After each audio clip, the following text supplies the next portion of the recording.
شیشے کے نوکیلے ٹکڑوں پہ کھڑے ہونے کی وجہ سے لہولہان ہو چکی تھی اور ماربل کی سفید فرش پر خون کے چھوٹے چھوٹے قطرے ٹپک رہے تھے۔ اس کا دل ایک لمحے کے لیے بیٹھ گیا۔ وہ گھٹنوں کے بل جھکا اور فوراً حورین کے پیروں کو تھامنا چاہا۔ حورین، تمہارے پاؤں سے خون بہہ رہا ہے، تم نے دھیان کیوں نہیں دیا؟ شہریار کی آواز میں وہ سختی کہیں گم ہو چکی تھی، اس کی جگہ ایک گہری تڑپ اور ندامت تھی۔ حورین نے ایک جھٹکے سے اپنا پیر پیچھے کھینچ لیا۔ اس کی آنکھوں میں آنسو تو دور کی بات، ایک ایسا پتھرا ہوا سکوت تھا جو کسی بھی پتھر سے زیادہ سخت محسوس ہوتا تھا۔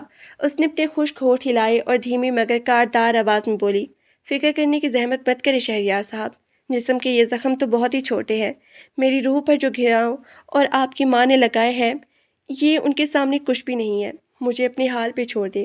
حورین، میری ماں کی بات کو دل پہ مت لو۔ شہریار نے اٹھ کر اس کے سامنے کھڑے ہوتے ہوئے صفائی دینے کی کوشش کی۔ دل پر لو گی تو مر جاؤ گی شہریار صاحب۔ حورین نے تلخ مسکراہٹ کے ساتھ اس کی آنکھوں میں دیکھا۔ جب میں اس گھر میں آئی تھی تبھی جان گئی تھی کہ یہاں میری اوقات صرف ایک کرائے کی ماپ یا آئے سے زیادہ کچھ نہیں ہے۔ اب آپ مجھ سے یہ توقع ہرگز مت رکھیے گا کہ میں اس گھر میں کسی کی طعنے بازی سہنے کی کوئی ڈرامہ کروں گی۔ میں صرف اس بچے کی خاطر یہاں ہوں۔ جس دن وہ اپنے پیروں پہ کھڑا ہو گیا میں اس حویلی سے ایک سیکنڈ کی تاخیر کیے بغیر نکل جاؤں گی۔ حورین اتنی بات کہہ کر شہریار کا جواب سنے لڑکھڑاتے قدموں سے اپنے کمرے کی طرف چلی گئی۔ شہریار وہیں سیڑھیوں پہ کھڑا اس کی پیٹھ کو دیکھتا رہ گیا۔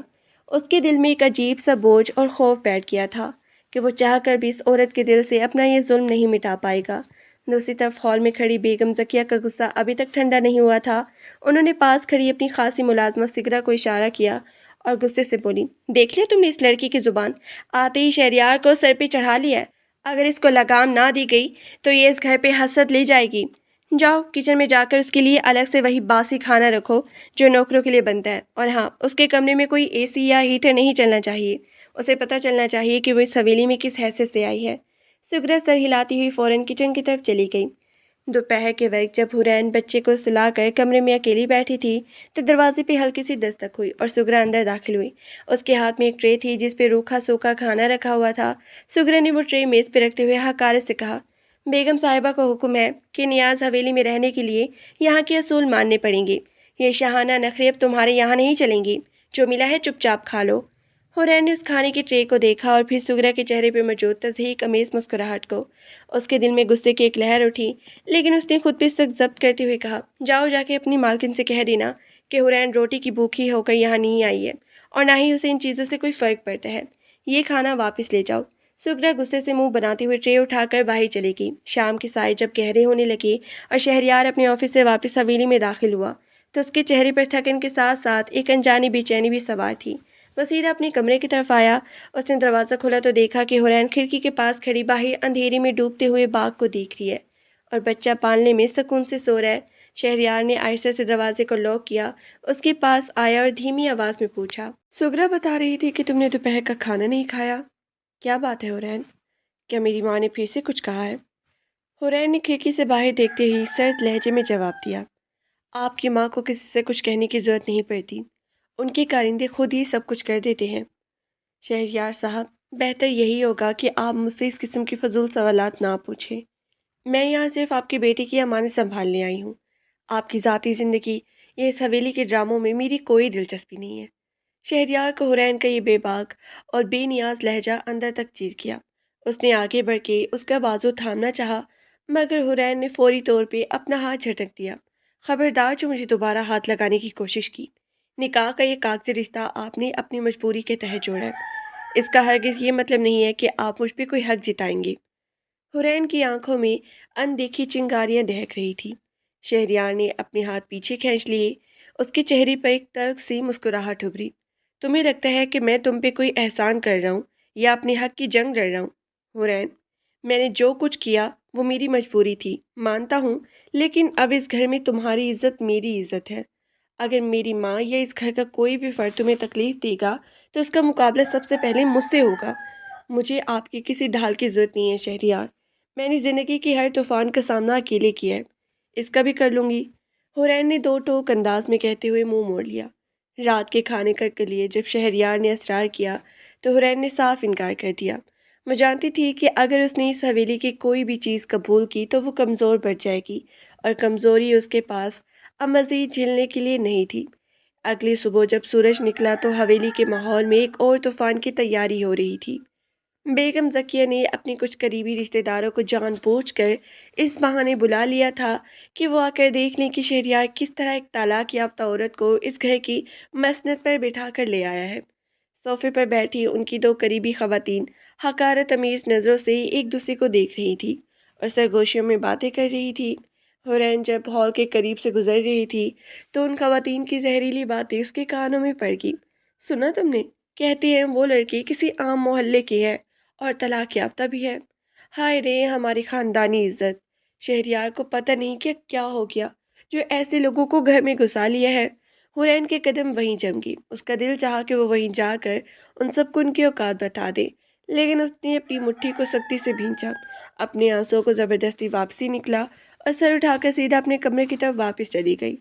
اس نے خود سے وعدہ کیا کہ وہ اتنی مضبوط بنے گی کہ یہ طعنہ اور باتیں اس کے وجود کو چھو بھی نہیں سکیں گی۔ مگر تقدیر کے کھیل ابھی ختم نہیں ہوئے تھے۔ دوپہر کے وقت جب شہریار گھر واپس آیا تو اس کا فون مسلسل بج رہا تھا۔ فون پر اس کی فیکٹری مینیجر کی گھبرائی ہوئی آواز گونجی۔ سر، فیکٹری کے گودام میں اچانک آگ لگ گئی ہے، سارا مال جال کے راکھ ہو گیا ہے اور نقصان کروڑوں میں ہے۔ یہ سنتے ہی شہریار کے ہاتھ سے فون چھوٹ کے نیچے گر گیا۔ حویلی کے دروازے پہ کھڑے ہو کر جب اس نے یہ خبر سنی تو اسے یوں لگا جیسے اس کی بنائی ہوئی پوری سلطنت ایک ہی لمحے میں زمین بوس ہونے والی ہے۔ یہ خبر جنگل کی آگ کی طرح پوری حویلی میں پھیل گئی۔ نیچے ہال میں بیٹھی بیگم ذکیہ نے جب یہ سنا تو ان کے ہاتھ سے چائے کا کپ چھوٹ کر گر گیا۔ ان کا چہرہ خوف اور غصے سے سفید پڑ گیا۔ وہ فوراً اپنی جگہ سے اٹھی اور لڑکھڑاتے قدموں کے ساتھ بھاگتی ہوئی اوپر سیڑھیوں کی طرف آئی جہاں شہریار صدمے کی حالت میں دیوار کے ساتھ ٹیک لگائے کھڑا تھا۔ شہریار، یہ کیا سن رہی ہوں میں؟ وہ کروڑوں کا گودام، وہ ہماری ملکیتی فیکٹری کیسے جل کے راکھ ہوگی؟ بیگم ذکیہ کی آواز ہال کے گنبد میں گونج اٹھی۔ ان کے لہجے میں خوف کے ساتھ ساتھ ایک غصہ بھی شامل تھا جو وہ طوفان کی طرح باہر نکالنا چاہتی تھی۔ شہریار نے اپنی سرخ اور خون آلودہ ہوتی آنکھوں سے اپنی ماں کی طرف دیکھا۔ اس کا دل چاہا کہ وہ چیخ اٹھے مگر اس کے حلق میں الفاظ پھنس کے رہ گئی تھی۔ اتنے میں بیگم ذکیہ کی نظر سامنے والے کمرے کے کھلے دروازے پہ چڑھ پڑی جہاں حورین چپ چاپ کھڑی یہ سارا ہنگامہ دیکھ رہی تھی۔ بیگم ذکیہ کا پارا ساتویں آسمان کو چھونے لگا۔ انہوں نے تیش میں آ کے حورین کی طرف اشارہ کیا اور زہر میں بجھے ہوئی لہجے میں چلائی، دیکھ لیا تم نے شہریار؟ دیکھ لیا اس منحوس قدموں کا اثر جو تم اس گھر میں اٹھا کر لائے ہو؟ اس لڑکی کے اس حویلی میں قدم رکھتے ہی ہمارے گھر پہ قیامت ٹوٹ پڑی۔ وہ تو پہلے ہی اپنے بچے کو کھا گئی، اب ہمارے کاروبار اور ہماری کمائی کو بھی لے ڈوبی ہے۔ یہ اس گھر کے لیے ایک بدشگون اور نحس عورت ہے۔ اسے اس وقت اسی حویلی سے باہر دھکے دے کے نکالو۔ حورین نے جب یہ گھنونے اور سنگ دلانہ الفاظ اپنے کانوں میں سنے تو اس کے جسم میں ایک سنسنی سی دوڑ گئی۔ اس کا دل چاہا کہ وہ اونچی آواز میں کہے کہ اس کا اس تباہی سے کیا تعلق ہے، لیکن اس کے ہونٹ سختی سے آپس میں جڑ گئی۔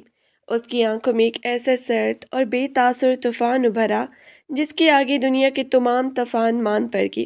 اس نے کوئی صفائی دینے کی کوشش نہیں کی، کوئی شکوہ نہیں کیا، کیونکہ وہ جانتی تھی کہ جن لوگوں کے دلوں میں نفرت اور تعصب کی کالی گھٹا چھائی ہو انہیں کبھی کوئی سچائی دکھائی نہیں دیتی۔ شہریار نے اپنی ماں کی اس بے بنیاد اور ظالمانہ بات پر ایک خوفناک نگاہ ڈالی۔ اس کے اندر کا باپ اور شوہر دونوں بیک وقت تب اٹھے۔ بس کر دی اماں، خدا کے لیے اب یہ الزام تراشی بند کر دی۔ اس معصوم کے اس حادثے سے کیا تعلق ہے؟ فیکٹری میں شارٹ سرکٹ ہوا ہے یا کسی کی غفلت؟ اس کا میرا ذاتی یا حورین سے کوئی واسطہ نہیں ہے۔ ہر بات پر اس پہ الزام دھرنا چھوڑ دیں آپ۔ تو کیا میں جھوٹی ہوں شہریار؟ تجھ سے سب کچھ تباہ ہو رہا ہے اور تو اس طلاق یافتہ عورت کی وکالت کر رہا ہے۔ بیگم ذکیہ غصے سے پھٹ پڑی۔ ان کا سانس پھولنے لگا۔